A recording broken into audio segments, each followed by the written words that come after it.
Hello everyone. আজকে আমরা পড়তে চলেছি সিডিপির প্রথম চ্যাপ্টার, বৃদ্ধি ও বিকাশ, গ্রোথ অ্যান্ড ডেভেলপমেন্ট। এই চ্যাপ্টারটি যে কোনো টেট এক্সামের জন্য খুবই গুরুত্বপূর্ণ চ্যাপ্টার। তাহলে শুরু করি। প্রথমে আমরা জেনে নিই বৃদ্ধি, বিকাশ ও পরিণমন বলতে কি বোঝায়। বৃদ্ধি মানে গ্রোথ। বৃদ্ধি হলো মানুষের শারীরবৃত্তীয় ও কাঠামোগত পরিবর্তন। এই পরিবর্তন সহজে পরিমাপ করা সম্ভব এবং এটি সংখ্যা মানে প্রকাশ করা সহজেই সম্ভব। অর্থাৎ বৃদ্ধি বলতে সেটাই বোঝাবো যেটা আমাদের শারীরিকভাবে পরিবর্তন নিয়ে আসবে, আকার আয়তনের পরিবর্তন। অর্থাৎ যেমন ধরে নাও আমাদের উচ্চতা এবং ওজনের পরিবর্তন হয়, এই পরিবর্তনগুলি হচ্ছে বৃদ্ধির অংশ। ঠিক আছে, এরপর হচ্ছে বিকাশ। আচ্ছা, বিকাশ বলার আগে আমি পরিণমনের ব্যাপারটা আগে বলে দিই, ঠিক আছে? কারণ পরিণমন হচ্ছে বৃদ্ধির সাথে কানেক্টেড। ঠিক আছে, বৃদ্ধির সাথে সাথে পরিণমন স্বাভাবিকভাবে এবং স্বতঃস্ফূর্তভাবে সংঘটিত হয়। ঠিক আছে, কিন্তু জিনের বৈশিষ্ট্য দ্বারা নির্ধারিত হয়। জিনের বৈশিষ্ট্য দ্বারা নির্ধারিত অর্থাৎ যে শিশুর যে চোখের কালার, চুল পাতলা হবে না মোটা হবে, গায়ের রং কালো হবে না ফর্সা হবে না মিডিয়াম হবে, উচ্চতা লম্বা হবে না বেটে হবে, এই ব্যাপারগুলো জিন নির্ধারণ করে থাকে। তাই জিনের দ্বারা যে বৈশিষ্ট্য গুলো পেয়ে থাকে, আর এখানে জিন নির্ধারণ করে যে বাচ্চার আকার আয়তন এবং উচ্চতা কেমনটা হবে। তাই এটা পরিণমন ব্যাপারটা বৃদ্ধির সাথে কানেক্টেড রয়েছে। বৃদ্ধি যখন হবে তার সাথে সাথে আপনা আপনি পরিণমনটাও হতে থাকবে। ঠিক আছে, আর বয়সের সাথে সাথে এই ব্যাপারগুলো মানে এই বৈশিষ্ট্যগুলো আরো ম্যাচিউর হয়ে যায়, মানে পরিপক্কতা চলে আসে ওই ব্যাপারগুলোতে, মানে বৈশিষ্ট্যগুলোতে। ঠিক আছে, এরপর হচ্ছে বিকাশ। বিকাশ হলো এক ধরনের পরিবর্তন যা জীবনের প্রথম থেকে মৃত্যু পর্যন্ত হয় এবং যা নির্দিষ্ট ক্রম অনুসারে হয়, আর যা নির্দিষ্ট স্তর ভিত্তিক এবং যা স্থায়ী হয়। অর্থাৎ বিকাশ হচ্ছে সেটাই যেটা শিশু যখন মায়ের গর্ভে থাকে, হুম, তখন থেকে বিকাশ শুরু করে মৃত্যুর আগে পর্যন্ত আম, বরাবর হতেই থাকে, মাঝখানে কখনো বাধা পায় না। আর এই পরিবর্তনের ফলে আমাদের আচরণের পরিবর্তনও হয়, মানে শিশুর আচরণের পরিবর্তন হয়, মানুষের যে আচরণের পরিবর্তন হয়, এই পরিবর্তন, এই যে আচরণের পরিবর্তনটা পার্মানেন্ট হয়, মানে হচ্ছে চিরস্থায়ী হয়। ঠিক আছে, চিরস্থায়ী হবে, আর যেটা টেম্পোরারি হবে না। বলি যেমন ধরে নাও শিশুর শিশুর যে আচরণগত পরিবর্তন, এই পরিবর্তন পার্মানেন্ট হবে, আর যেটা চিরস্থায়ী হবে, মানে টেম্পোরারি হবে না। এমনটা হবে না যে শিশু রাত্রে ঘুমিয়ে আছে সকালে উঠে তার হাত পা লম্বা হয়ে গেল, এরকমটা মোটেও হবে না। বা ধরে নাও অ্যাক্সিডেন্ট হয়েছে বা অসুস্থতা হয়েছে, অসুস্থতার কারণে যদি শারীরিক বা মানসিকভাবে কোনো রকম পরিবর্তন হয়, তাহলে সেই পরিবর্তনটাকে আমরা বিকাশের মধ্যে কাউন্ট করব না। তাহলে বিকাশ সেটাই যেটা চিরস্থায়ী এবং পার্মানেন্ট ভাবে আচরণের পরিবর্তন নিয়ে আসবে, আর যেটা শিশুর ভালোর জন্যই পরিবর্তনটা নিয়ে আসে, সেই পরিবর্তনগুলোকেই আমরা বিকাশের মধ্যে কাউন্ট করব। তাহলে বৃদ্ধি ও বিকাশ পরিণমনের সম্বন্ধে জানলাম। আর আরো কয়েকটি ব্যাপার রয়েছে, সেই ব্যাপারগুলো হচ্ছে যে যে বৃদ্ধি আর পরিণমন আর বিকাশ তিনটে হচ্ছে একে অপরের সাথে সম্পর্কিত, মানে কানেক্টেড রয়েছে। আর কোনোটাও বৃদ্ধি আর পরিণমন কিন্তু আলাদা অংশ নয়, আর একে অপরের সাথে কানেক্টেড রয়েছে। আর বৃদ্ধি পরিণমন কিন্তু বিকাশের অংশ, মানে বিকাশের মধ্যেই বৃদ্ধি আর পরিণমন দুটোই পার্টটা থাকবে। ঠিক আছে,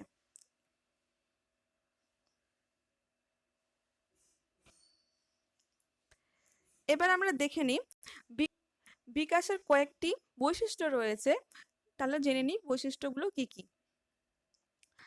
ফার্স্টেই আছে ধারাবাহিকতা, মানে কন্টিনিউয়াস। মানে হচ্ছে দেখো, বৃদ্ধি নির্দিষ্ট সময় পর্যন্ত সংঘটিত হলেও বিকাশ সারা জীবন ধরে হয়। আমরা আগেই জানলাম যে বৃদ্ধি নির্দিষ্ট সময় অবধি হয়, অর্থাৎ যে আমাদের দেহের যে আকার আয়তনের যে পরিবর্তন হয়, মানে উচ্চতা আর ওজনের যে পরিবর্তনগুলো হয়, সেটা একটু নির্দিষ্ট সময় অবধি তো হয়, তাই না? যে উচ্চতা এরকমটা হয় না যে যদি উচ্চতা যদি সারা জীবন আমাদের বাড়তেই থাকতো, তাহলে আমরা বাঁশ গাছের মতো লম্বা হয়ে যেতাম। তো সেরকমটা হয় না। তাই বৃদ্ধি একটা নির্দিষ্ট সময় অবধি হয়, তারপরে বন্ধ হয়ে যায়। কিন্তু বিকাশ হচ্ছে সারা জীবন ধরে হয়, মায়ের গর্ভ থেকে শুরু করে এবং মৃত্যুর আগে পর্যন্ত বিকাশ কিন্তু চলতেই থাকে। ঠিক আছে, পরের বৈশিষ্ট্য হচ্ছে ক্রম অনুযায়ী, মানে অর্ডারলি ওয়েতে হয়। দেখো, বিকাশ একটি নির্দিষ্ট ক্রম অনুসারে হয় বলে মানুষের জীবনকে আমরা কয়েকটি নির্দিষ্ট স্তরে সজ্জিত করতে পারি। যেমন শৈশব, বাল্য, কৈশোর ও প্রাপ্তবয়স্ক, এবং প্রতিটি মানুষকে একইভাবে এই স্তরগুলি অতিক্রম করে। মানে হচ্ছে যে বিকাশ একটা নির্দিষ্ট স্তর অনুযায়ী হয়। এমনটা হয় না যে বাল্যকালের পরে এডাল্টহুড চলে এসছে, এরকমটা হয় না। আরেকটা উদাহরণ দিয়ে বলি, তাহলে স্পষ্ট হবে ব্যাপারটা। যেমন ধরে নাও, একটি শিশু প্রথমে বসতে শেখে, তারপরে হামাগুড়ি দেয়, তারপরে দাঁড়ায়, তারপরে হাঁটতে শিখে। তো এই ব্যাপারগুলো তো একটা স্টেজ অনুযায়ী হয়। ধরে নাও যখন বসতে শিখে তখন শিশুর বয়স ধরে নাও মোটামুটি 6 মাস হবে। তারপর হামাগুড়ি দিতে শিখে 8 মাসের কাছাকাছি। আর 1 বছর বয়সে দাঁড়াতে শিখে যায়। আর তারপর 1 বছরের পর হাঁটতে শিখে যায়। তো এগুলো তো স্তর অনুযায়ী হচ্ছে, তাই না? তাহলে বিকাশ হচ্ছে ক্রম অনুযায়ী, মানে অর্ডারলি ওয়েতে হয়। এবার হচ্ছে ব্যক্তি বৈষম্য, ইন্ডিভিজুয়াল ডিফারেন্স। মানে বিকাশ ব্যক্তি বৈষম্য আছেই বলে একই বয়সের মানুষের মধ্যে অনেক প্রভেদ রয়েছে। এই প্রভেদ আছে বলে মানুষ এত উন্নত প্রজাতিতে পরিণত হয়েছে। অর্থাৎ হচ্ছে ব্যক্তি বৈষম্য বোঝাচ্ছে যে, যেমন ধরে নাও একটা শিশু, আহ কোনো শিশু ধরে নাও 1 বছর বয়সে কথা বলতে শিখে যায়, ধরে নাও মা বাবা এভাবে বলতে শিখে যায়। কিন্তু ওই একই বয়সের অন্য একটা শিশু ওই বয়সে কিন্তু কথা বলতে শিখেনি। এরকম আছে তাহলে এইভাবে বুঝতে পারলাম যে ইন্ডিভিজুয়াল ডিফারেন্সটা কি। আর এর পরের বৈশিষ্ট্য বলি, বিকাশ বিভিন্ন দিকের মধ্যে সম্পর্ক রয়েছে। কি রকম? দেখো, যে বিকাশের বিভিন্ন দিক রয়েছে, যেমন দৈহিক, সামাজিক, প্রক্ষোভিক, প্রজ্ঞামূলক ইত্যাদি। আর এক একটি দিক অন্যান্য দিকের সঙ্গে সম্পর্কযুক্ত। যেমন দৈহিক দিকের বিকাশ উপযুক্ত যদি না হয়, তাহলে প্রজ্ঞামূলক বিকাশ ভালোভাবে হবে না। মানে হচ্ছে যদি দেহের, মানে আমাদের শারীরিকভাবে যদি কোনো ত্রুটি থাকে, তাহলে আমাদের কি হবে, মেন্টাল বিকাশটা ঠিকঠাক ভাবে হবে না, তাই না? আবার যদি মেন্টাল বিকাশ ঠিকঠাক যদি না হয়, তাহলে সামাজিক বিকাশও ক্ষতিগ্রস্ত হয়। তাহলে একে অপরের সাথে পুরো সবগুলো যে আসপেক্ট রয়েছে আমাদের বিকাশের, আমাদের দৈহিক, সামাজিক, প্রক্ষোভিক, প্রজ্ঞামূলক, সবগুলো একে অপরের সাথে কানেক্টেড রয়েছে। এরপরের বৈশিষ্ট্য হচ্ছে বিকাশ বংশগতি ও পরিবেশের মিথস্ক্রিয়ার ফল। অর্থাৎ বিকাশ হচ্ছে বংশগতি এবং মিথস্ক্রিয়ার ফল। এর মানে হচ্ছে, দেখো, মানুষের বিকাশ বংশগতি ও পরিবেশ দ্বারা প্রভাবিত হয়। আমরা আগে জানলাম, দেখো, যখন আমরা গ্রোথের সংজ্ঞাটা বুঝলাম আর বিকাশের সংজ্ঞাটা বুঝলাম, ওখানে বলেইছিলাম যে দেখো, আমাদের যে দৈহিক যে বিকাশগুলো হয়, শারীরিক যে পরিবর্তনটা হয়, সেটা তো আমরা হেরিডিটির সাথে পেয়ে থাকি, মানে জিনগত বৈশিষ্ট্য দ্বারা নির্ধারিত হয় যে আমরা কতটা আমাদের শারীরিকভাবে মেচিউর হতে পারবো। আর এই ব্যাপারটা তো বংশগতি গেল। আর পরিবেশ মানে জন্মের পর সমাজের সাথে অ্যাডজাস্টমেন্টের মাধ্যমে আর ইন্টারেকশনের মাধ্যমে আমাদের কি হয়, আমরা অনেক কিছু আমাদের আচরণের পরিবর্তন হয়ে থাকে। আর এর ফলে এই দুটোর প্রভাবে আমাদের কি হয়, বিকাশটা সম্পূর্ণ হয়ে থাকে। ঠিক আছে। অ্যাকর্ডিং টু উডউর্থ, তিনি বলেছেন যে বিকাশ ইকুয়াল টু বংশগতি ইনটু পরিবেশ। মানে হচ্ছে আমাদের বললাম যে বিকাশ বংশগতি আর পরিবেশের সমন্বয়ে হয়ে থাকে। এবার পরের বৈশিষ্ট্য হচ্ছে বিকাশ ও শিখন, মানে লার্নিং অ্যান্ড ডেভেলপমেন্ট। ব্যক্তিকে পরিবেশের অভিযোজনের জন্য নিজের আচরণের পরিবর্তন করতে হচ্ছে। অর্থাৎ দেখো, একটা শিশু বা একটা মানুষ যখন পরিবেশের সাথে মানে মেলামেশা করছে, যখন মিশছে, তখন সো এই পরিবেশে অ্যাডজাস্টমেন্টের জন্য কি করতে হচ্ছে, নিজের আচরণের পরিবর্তন করতে হচ্ছে, কারণ সমাজে কিছু না কিছু কোনো না কোনো রুলস রয়েছে, নর্মস রয়েছে, মানে যেমন ধরে নাও রীতি প্রথা, তার সংস্কৃতি রয়েছে, আমরা সেই ব্যাপারগুলো মেনে চলি, তাই না? আর এই মেনে চলার জন্য আমাদের আচরণের পরিবর্তন করতে হয়। আর এই আচরণের ফলে আমাদের কি হয়, আচরণের পরিবর্তন হয়, আর এর ফলে আমাদের বিকাশটা সাধিত হয়। এই আচরণ পরিবর্তনই শিখন, আর যার ফলে বিকাশ সাধন হয়। তাহলে এটা বিকাশ জেনারেল থেকে স্পেসিফিক হয়, অর্থাৎ মানে বিকাশ মানে সামান্য থেকে বিশিষ্টর দিকে যায়, মানে নির্দিষ্টর দিকে যায়। অর্থাৎ হচ্ছে দেখো, যে ছোটবেলায় শিশু কান্না করলে পুরো শরীরকে নাড়িয়ে কান্না করতো, কিন্তু বয়স বৃদ্ধির সাথে সাথে নিজের শরীরকে নিয়ন্ত্রণ করতে শিখে যাচ্ছে। ছোটবেলায় দেখবে যে শিশুর পুরো যখন কান্নাকাটি করতো তখন পুরো শরীরকে নাড়িয়ে চাড়িয়ে কান্নাকাটি করতো, আর যখন আমরা বড় হচ্ছি এখন তো আমরা নাড়িয়ে চাড়িয়ে কান্না করি না, এখন আমাদের চোখ থেকে জল আপনা আপনি পড়ে যায়, এইভাবে আমাদের ইমোশনটাকে প্রকাশ করে নিই, তাই না? এর পরের হচ্ছে বৈশিষ্ট্য, যে বিকাশের দিকের নীতি বা প্রিন্সিপাল অফ ডাইরেকশন, মানে বিকাশের দুটি দিক রয়েছে। কি কি দেখো, প্রথম হচ্ছে সেফালোকেডুয়াল সিকোয়েন্স, আর সেকেন্ড হচ্ছে প্রক্সিমোডিস্টাল সিকোয়েন্স। আচ্ছা, সেফালোকেডুয়াল সিকোয়েন্স বলতে বোঝাচ্ছে শিশুর বিকাশ মাথা থেকে পায়ের পায়ের পাতা পর্যন্ত হয়, মানে হেড টু ফুট হয়। আর শিশু প্রথমে নিয়ন্ত্রণ করতে শেখে, তারপর হাত আর পা নিয়ন্ত্রণ করতে শেখে। মানে শিশু প্রথমে নিজের মাথাকে নিয়ন্ত্রণ করতে শিখে যায়, তারপর নিজের হাত পাকে নিয়ন্ত্রণ করতে শেখে। এবার প্রক্সিমে ডিস্টাল সিকোয়েন্স হচ্ছে শিশুর বিকাশ কেন্দ্র থেকে উপরের দিকে হয়, মানে সেন্টার টু পেরিফেরি হয়। যেমন উদাহরণ দিই, যে দেহের যে অন্যান্য অংশ বিকাশ হওয়ার আগে মেরুদণ্ড বিকাশ হয়, আগে মেরুদণ্ড বিকাশ হবে, মানে ডেভেলপ হবে, তারপরে দেহের অন্যান্য অংশগুলো বিকাশ হবে। যেমন শিশুর হাতের আগে বাহুর বিকাশ হয়, আগে বাহুটা ডেভেলপমেন্ট হয়ে যাবে, মানে ভালোভাবে বিকাশ হবে, মজবুত হবে, পরিপক্কতা আসবে, মেচুরিটি আসবে, তারপর হাত পায়ের বিকাশটা আস্তে আস্তে হয়। ঠিক আছে?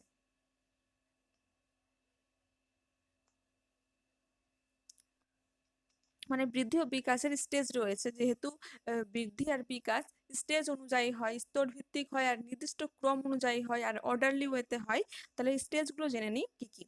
ফার্স্ট স্টেজ হচ্ছে প্রাক জন্ম বা প্রিনেটাল, যেটা হচ্ছে যখন শিশু মায়ের গর্ভে থাকে, যেটা হচ্ছে জন্মের পূর্বে, মানে 240 দিন 9 মাস। সেকেন্ড স্টেজ হচ্ছে শৈশব আর ইনফ্যান্সি, মানে এই বয়সের সময়সীমা হচ্ছে জন্মের পর থেকে, মানে 0 থেকে 2 বছর। আর এই বয়সে শিশুরা সেন্স বেসড হয়, মানে হচ্ছে শৈশবকালে শিশুরা ইন্দ্রিয়ের মাধ্যমে প্রতিক্রিয়া করে থাকে। এবার সেকেন্ড স্টেজ হচ্ছে বাল্যকাল, চাইল্ডহুড। এর দুটো ভাগ রয়েছে, আদি বাল্যকাল মানে আর্লি চাইল্ডহুড, আর সেকেন্ড হচ্ছে উত্তর বাল্যকাল মানে লেট চাইল্ডহুড। আদি বাল্যকালের বয়সসীমা হচ্ছে 2 থেকে 6 বছর। আর এই বয়সে শিশুর আত্মকেন্দ্রিক হয়, মানে সেলফ সেন্টার্ড হয়, নিজের জগতেই মগ্ন থাকে, আর ভাষার বিকাশ খুব দ্রুত হয় এই বয়সে। আর প্রি গ্যাং এজ বলা হয়, মানে এই বয়সটাকে প্রি গ্যাং এজ বলা হয়। ঠিক আছে? কারণ এই বয়সে কিন্তু শিশুরা স্কুলে যেতে এখনো শিখেনি, আর স্কুলে যাওয়ার আগের যে পর্বটা রয়েছে তার সেই সেই ব্যাপারটাকে বলা হচ্ছে প্রি গ্যাং এজ। ঠিক আছে? এবার হচ্ছে উত্তর বাল্যকাল মানে লেট চাইল্ডহুড। লেট চাইল্ডহুডের বয়স সীমা রয়েছে 6 থেকে 11 বছর। আর এই এই বয়সে শিশুদেরকে গ্যাং এজ বলা হয়, ট্রাভেল সেম স্টেজও বলা হয়। গ্যাং এজ এই জন্যই বলা হয় কারণ এই বয়সে শিশুরা স্কুলে যেতে শুরু করে, আর নিজেদের দল বানায়, আর বন্ধুদের সাথে মেলামেশা করে, বন্ধুদের সাথে মেলামেশা করার মাধ্যমে দল বানায়, এই দলটাকে বলা হচ্ছে গ্যাং এজ, আর নিজের দলের মধ্যেই থাকে। আর ট্রাভেলসাম স্টেজ বলছে এই জন্যই যে যেহেতু ওরা দলের মধ্যে থাকে, বন্ধুদের মধ্যে থাকে, তো মাঝে মধ্যে ওরা ঝগড়াঝাটি করে, তো এই জন্য এই স্টেজটাকে ট্রাভেলসাম স্টেজও বলা হচ্ছে। তো হচ্ছে কৈশোর বা এডোলেসেন্স।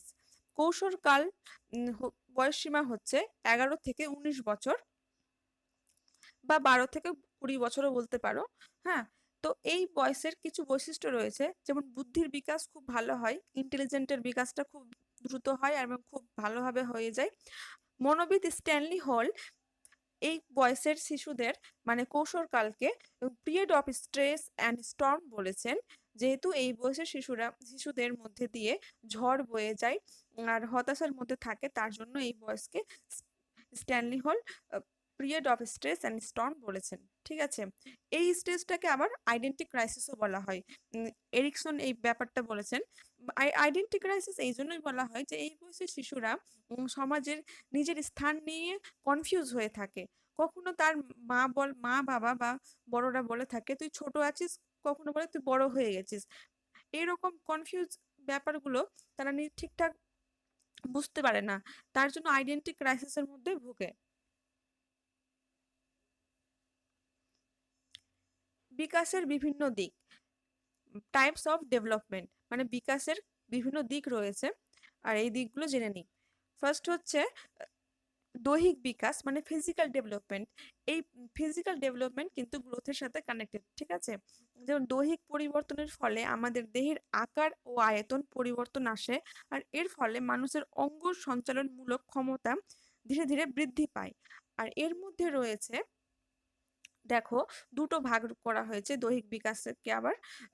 ফার্স্ট হচ্ছে গ্রোস মোটর ডেভেলপমেন্ট, আর যেটা হচ্ছে আমাদের দেহের বড় মাংসপেশিগুলোর বিকাশ হয়, যেমন বাহু আর পা, এই দুটো হচ্ছে বড় বড় মাসেল মাস, আর এগুলোর ফার্স্টে ডেভেলপমেন্টকে বোঝাচ্ছে গ্রোস মোটর ডেভেলপমেন্ট। তারপর হচ্ছে fine motor development. Fine motor development বোঝাচ্ছে সেটাই যে আমাদের আঙ্গুল ও হাতের ডেভেলপমেন্ট, মানে সূক্ষ্ম সূক্ষ্ম যে কাজগুলো করতে পারি, যেমন ধরে নাও কলম দিয়ে লেখা, এই ব্যাপারটা হচ্ছে সূক্ষ্ম কাজ। তারপর হচ্ছে সেলাই করা, বুনা, এই ব্যাপারগুলো হচ্ছে ফাইন মোটর ডেভেলপমেন্ট।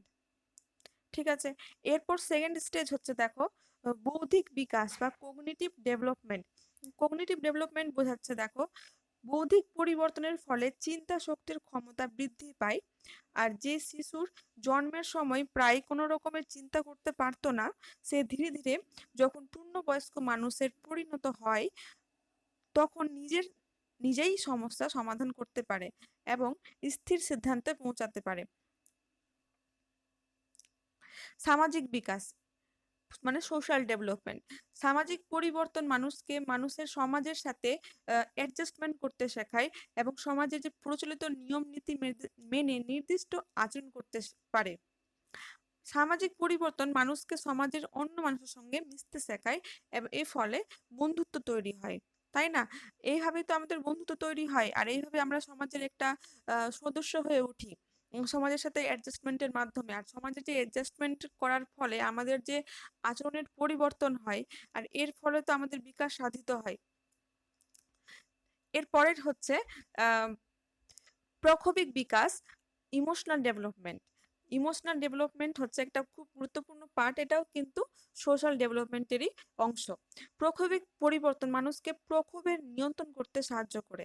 মানে ধরে নাও, দেখো, যে সমাজে আমরা যেহেতু গ্রুপের মধ্যে থাকি, পরিবারের মধ্যে থাকি, সমাজে থাকি, তো সমাজের মানুষের সামনে কি রকম ভাবে আচরণ করতে হবে, বিহেভ করতে হবে, আর কোন সিচুয়েশনের উপর কেমন প্রতিক্রিয়া দিতে হবে, সেটা কিন্তু আমাদের ইমোশনাল ডেভেলপমেন্টের মাধ্যমে নিয়ন্ত্রণ হয়। ধীরে ধীরে বয়স বৃদ্ধির সঙ্গে সঙ্গে তার মধ্যে প্রক্ষোভ নিয়ন্ত্রণের ক্ষমতা বৃদ্ধি পায় আর প্রক্ষোভিক স্থিরতা আসে। তাহলে বুঝতে পারলাম যে প্রত্যেকটি যে বিকাশ রয়েছে, মানে বিকাশের যে বিভিন্ন দিক রয়েছে, দৈহিক বিকাশ, বৌদ্ধিক বিকাশ, আর হচ্ছে প্রক্ষোভিক বিকাশ, আর সোশ্যাল বিকাশ মানে হচ্ছে সামাজিক বিকাশ, এই সবগুলো পার্টগুলোই কিন্তু একে অপরের সাথে কানেক্টেড রয়েছে, আর সবগুলোর মাধ্যমে আমাদের সামগ্রিক বিকাশ হয়ে থাকে। আর এই বিকাশগুলোর মধ্যে দিয়ে শিশু জন্ম থেকে আস্তে আস্তে একজন পূর্ণবয়স্ক মানুষের পরিবর্তিত হয়। আশা করি তোমাদের ভিডিওটা ভালো লেগেছে। ঠিক আছে, এরপরের যে ভিডিও ক্লাসে আমরা এই সম্পর্কিত কয়েকটি ইম্পর্টেন্ট কোশ্চেন অ্যান্সার প্র্যাকটিস করে নিব, তাহলে তোমাদের আরো মানে কনফিউশন বা কোনো যদি সমস্যা থাকে সেটা আরো স্পষ্ট হয়ে উঠবে।